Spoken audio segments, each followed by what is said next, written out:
Hey everyone, I'm Mike Mamola, proud board member of AIR, Attitudes in Reverse, here with some incredible people doing some great work, spreading the word, getting support, helping save lives. There's no reason that we should have the number of suicides, the number of trauma and suffering that we do in this country. And AIR is making a big difference, going out to local schools, providing counseling to organizations and parents and others. It's really an incredible organization. I urge you to take the time to look at AIR. AIR.ngo is where you can find more information. Service dogs, incredible people, counselors, helping each other, making life better for all of us. Thanks for being a part of it. Their program is phenomenal. I love going into the schools and doing the therapy dogs. It's really what is truly helping these students. It's so needed. So every year I do the program, I find more and more amazing things happening that we weren't expecting. And this was something that occurred this past year. We worked with a young boy who was in the school transition program. And they were trying to find a job for him so that he could figure out what he wanted to do for the rest of his life. And he didn't want to do anything, but he loves dogs. And so he used to come to our training classes. He would come at 7 o'clock every Tuesday morning before school started, way before school started, but he would come. And it was amazing to watch him. In the beginning, he had very little impulse control. He would run up to dogs and scream, "I love dogs," and throw his arms around them. And as we went through the year, he just grew. And he learned impulse control. He learned how to work in a work environment. To me, that was a gift. And his name is Jack. And Jack is right now in college. And no one expected Jack to be in college. The work that AIR does is it's beyond words. It's amazing. It's necessary. The next word is for a very special person. Dr. Rosetta Treese is the superintendent at the Hopewell Valley Regional School District, and we're forever grateful to her for her continuing support of the AIR Dog school-based therapy dog program. Rosetta is more than a superintendent. She's also a warrior mom. She lost her dear son, Ronald Treese, to a biological brain illness. She's a big supporter of AIR, and we're just so grateful for her. So let's give her a round of applause. Dr. Rosetta Treese. We have been using the AIR dogs in our district for years for AP testing, when there were stressful times for kids. And then we lost a freshman to suicide. It was about a year after I lost my son to suicide, about 2 years after another teacher had lost her child. We had had a lot of loss in the district. And we had the dogs come in to really work, triage, as they were intended. And it changed the district. We knew that we needed to be a part of this work.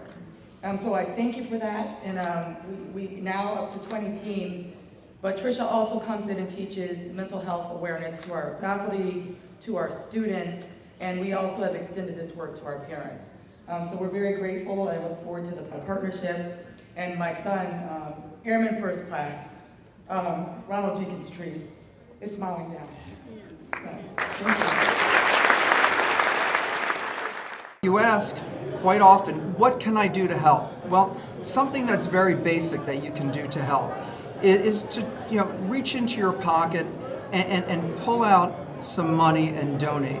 Now, not everyone can, and those who can't, I appreciate that you're here and you're volunteering, but those who can, we do need money to support this great organization. So the worst thing that can happen to a parent is to lose a child. But then there's something even more tragic. It's to lose a child to substance abuse or overdose or suicide. And then the family becomes a target of judgment and criticism. After Kenny died, our local paper contacted all of our neighbors because they wanted to know what was the dirty little secret. Obviously, we had to be a horrible family for our son to want to kill himself. There was no secret. He had a brain illness. So when I heard Erin's story, Erin Popolo, it really touched my heart because we had similar situations happen. Her daughter also died from a brain illness, but she could have taken the easy way out. She could have said her child died in a car accident. But I applaud and I admire Erin so much for her bravery, because she wanted to find out the truth. And she did. And now she wants to take that truth in order to help others. Begins really when my daughter was born. She was a firecracker, to say the least. She was my second born. She was a different kid. She was kind of made fun of a lot and bullied in schools. When Emily was 17, we were in the middle of a pandemic shutdown. Kids started to reach out to her via social media. They just were bullying her for being different online, so she just was never away from it. Eventually it became too much, and in January of 2021, she died by suicide. She actually drove her car into a canal. I had written a letter after my daughter's graduation where they completely forgot her and never mentioned her at the graduation. Somebody sent that to Trisha because our stories were similar. She reached out and just said that, hey, I'm a mom who's going through the same thing that you're going through. I began volunteering and helping Trish at some of the school events. One of my dogs is a trained therapy dog, and he also comes to some of our events. Trish has given me the platform to share my story, and each time I share Emily's story, it's that tiny bit of healing. I am so grateful to Trisha and Kurt Baker and Attitudes in Reverse for not only choosing me to be a Partner in Hope honoree, but for helping me find my passion, my purpose, and my identity again. I miss my Emmy every single day. But I am grateful for all that she has taught me and for giving me the strength to share her story so that the other stories might end differently than mine. Thank you to everyone who's here tonight. This is my Emmy bear. She was cremated. I have some of her ashes and some of her hair in this bear. And this bear kind of goes with me wherever I go. I had just lost someone really close to our family. Their son, who was incredible to my kids, took his own life here from New Jersey. And I was like, I don't know how I could help, but if I could be a part of it, if I could make any difference, then yeah, I'm in. Count me in.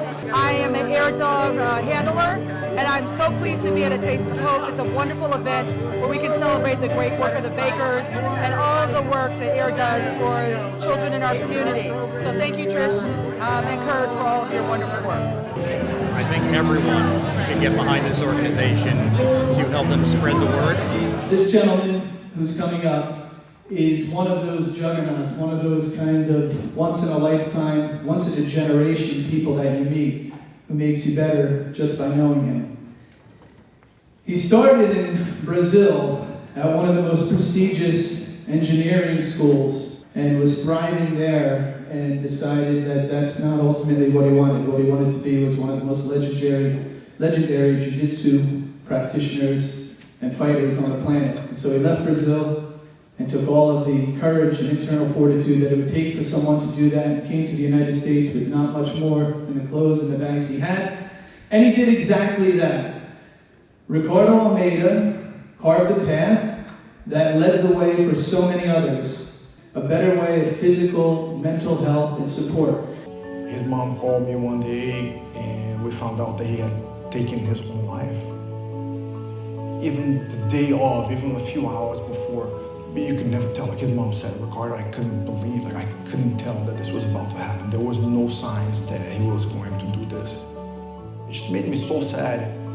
And it was right around the time, actually, that I heard about AIR for the first time, and I was like, I don't know if I have the power to carry some of this on my shoulders or how I could help, but let me see how I can. And it's my genuine pleasure to introduce our next 2022 Champion of Hope honoree, standing at exactly 6 feet tall, weighing in at 195 pounds, Ricardo Almeida. When Mike contacted me about being a part of this, I had just lost someone really close to our family. His name is Axel, so I'll talk a little bit today. This is going to go for Axel. He was a kid, Colombian kid, family moved to the United States with the hopes and dreams of the mom moved them for giving the kids a better life. 2 years before Axel took his own life, he lost his older brother on a street fight in New York over soccer jerseys. And I guess Axel never recovered from that. And one day he drove over the bridge from New Jersey to PA, went into a shooting range, and took his own life.